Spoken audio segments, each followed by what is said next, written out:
د باجوړ تر ټولو لوی تحصیل په زرګونو ولس لویه مطالبه د عمرینه تر لغړی لوی مامون سړک په بیا ودانېدو د کار شروع کېدو آغاز کړی شوی دی. دغه سړک چې د افغانستان ګډې پولې غاښي پاس سره لګېدلی افتتاح یې د صوبایي اسمبلۍ غړي ډاکټر حمیدالرحمن وکړه چې پرې ځایي ولس د ډېرې خوشحالۍ څرګندونې کړې دي. په ډېر مشکله حالاتو کې د صوبې فاینانشل سچویشن هم داسې دی، هغه کې دا روډ موږ الحمدلله ویستو او دا روډ به داسې نه وي څنګه چې زموږ نور روډونه په هغه باندې کار شروع شو او بیا چې کوم دی نو په هغه کې اوس لږې لږې پیسې راځي. دا به انشاءالله موږ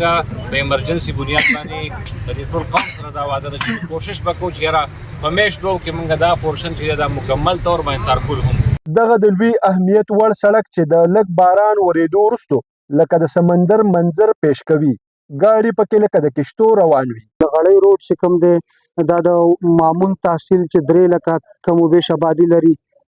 ډېره غټه مطالبه وه په الیکشن کې د ټول مامون د قام نه دغه مطالبه د امیدوارانو نه چې موږ ته دا روډ پوخ کړی شي،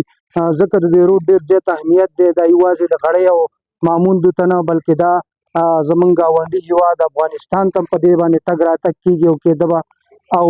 دومره زیات خراب شوی و چې کله به باران وشو بیا به په میاشتو میاشتو اوبه ولاړې وي او ګاډي به هم پکې ډوبېدل. د باجوړ زیاتره سړکونه کندې کپرې یو شمېر سیمې د ترقۍ د نوم نه محرومه دغه شان ترقیاتي منصوبو ته سترګې په لار دي. زاهد جان سونو FM خیبر پښتونخوا.